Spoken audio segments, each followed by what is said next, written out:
কামৰূপৰ ফেলামাৰীত নিশা উত্তেজনা দীৰ্ঘদিন ধৰি চলাই আহিছে মদৰ ৰমৰমীয়া বেশা অবৈধ মদৰ বিপণী লণ্ডভণ্ড কৰিলে স্থানীয় ৰাইজে কামৰূপৰ আবকাৰী বিভাগৰ ছত্ৰছায়াতে দীৰ্ঘদিন ধৰি চলাই আহিছে মদৰ ৰমৰমীয়া বেশা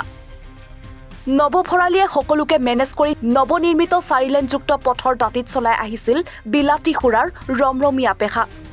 বিপণীখনৰ ভিতৰত ছাত্ৰ-ছাত্ৰীয়ে অসামাজিক কামত লিপ্ত থকাৰ অভিযোগ স্থানীয় ৰাইজৰ এই অভিযোগৰ ভিত্তিত দামপুৰ ছাত্ৰ সন্মিলনী আৰু স্থানীয় ৰাইজৰ সহযোগত আজি বিপণীখন এফালৰ পৰা ভাঙি লণ্ডভণ্ড কৰে পিছত আৰক্ষী উপস্থিত হৈ পৰিস্থিতি নিয়ন্ত্ৰণ কৰে আৰু বিপণীখনত থকা লাখ লাখ টকাৰ মূল্যৰ বিলাতী সুৰা জব্দ কৰি থানালৈ আনে আজি কিছুদিনৰ পৰা আমি আমাৰ সৰদামপুৰ ছাত্ৰ সন্মিলনী আমাৰ যে দামপুৰ সংগঠন আছে আমি কিছুদিন আগতে আমি তথ্য পাইছিলো যে ইয়াতে নিচাজাতীয় দ্ৰব্য কিছুমান বিক্ৰী কৰি আছে ব্যৱহাৰ কৰি আছে আৰু লগতে বহুত অবৈধ কাৰ্যকলাপ ইয়াতে চলি থকা আমি তথ্য পাইছো বহুত আমি স্কুল ইউনিফৰ্মত ইয়াতে ছোৱালী অহা দেখিছো আমি ল'ৰা অহা দেখিছো কণ স্কুল ইউনিফৰ্মত কণ ল'ৰা ছোৱালী অহা দেখিছো আজি যেতিয়া আমি গোটেই ৰাইজ আমাৰ লগত ৰাইজে পাব্লিকে সহযোগ কৰিলে অহাৰ পিছত আমি যেতিয়া ভিতৰত সোমাই গলো সোমাই যোৱাৰ পিছত আমি সোমাই দেখিলো যে বাহিৰৰ পৰা দেখিলো ভিতৰত এজন ছোৱালী আৰু এজন ল'ৰাই তাতে নিচাজাতীয় দ্ৰব্য সেৱন কৰি আছে তাৰ পিছত তেখেতসকলে পিছপিনৰ দৰ্জাখনেৰে পলায়ন কৰিলে আৰু তাৰ পিছত ইয়াৰ আগতেও ইয়াৰ পূৰ্বেও আৰু এবাৰ এনেকুৱাকে আমাৰ ৰাইজে ওলাই আহি কেনে এইটো বস্তুৰ ওপৰত আমাৰ গুৰুত্ব দি কেনে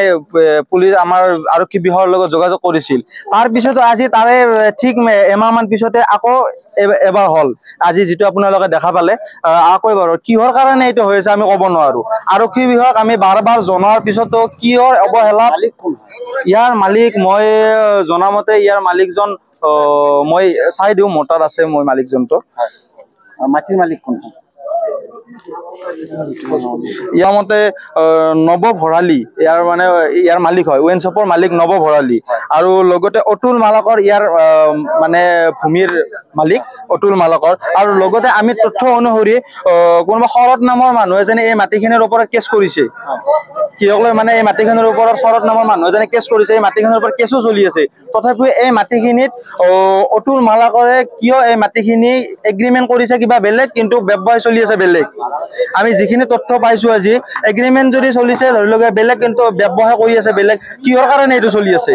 আজি আমাৰ আৰক্ষী বিভাগৰ ওচৰত আমাৰ এটাই আমাৰ অনুৰোধ যাতে নেক্সট টাইম আমি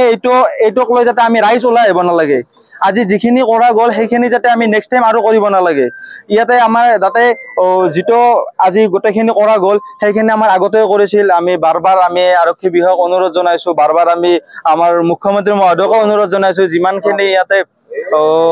নিচাজাতীয় দ্ৰব্য বা অবৈধ যিমানখিনি কাৰ্যকলাপ চলি আছে সেইখিনি যাতে বন্ধ কৰি দিয়ে অতি সোনকালে আৰু এইখিনি আমাৰ ক'ব লগা যেহেতুকে আমি আমাৰ সৰদামপুৰ ছাত্ৰ সমিতিৰ আমাৰ সংগঠন আমি গোটেইখিনি ওলাই আহিলো এইখিনি আমি গোটেইখিনি আমি ৰাইজক লগে নলাইছো আমি থকালৈকে এইখিনি আমি হ'ব নিদিওঁ ইয়াতে বুলি নহওক আমাৰ ওচৰে পাজৰে যিমানে নহওক আমি থকালৈকে এইবিলাক কাম হ'ব নিদিওঁ আৰু যেতিয়ালৈকে এইবিলাক কাম চলি থাকিব তেতিয়ালৈকে আমি ৰাইজ ওলাই আহিম আৰু যেতিয়ালৈকে আৰক্ষী বিভাগ এইটোৰ ওপৰত গুৰুত্ব নিদিয়ে তেতিয়ালৈকে আমি আৰক্ষী বিভাগৰ ওপৰতো আমি কৈ থাকিম তেখেতসকলে এইটোৰ ওপৰত গুৰুত্ব দি কেনে অতি সোনকালে এই বস্তুটো ইয়াৰ পৰা যিমানৰ হাইজত চলি আছে যিমান দামপুৰত চলি আছে চব বন্ধ কৰি দিয়ে শুৱালকুছিৰ পৰা মৃণাল দাসৰ ৰিপৰ্ট এনি4 24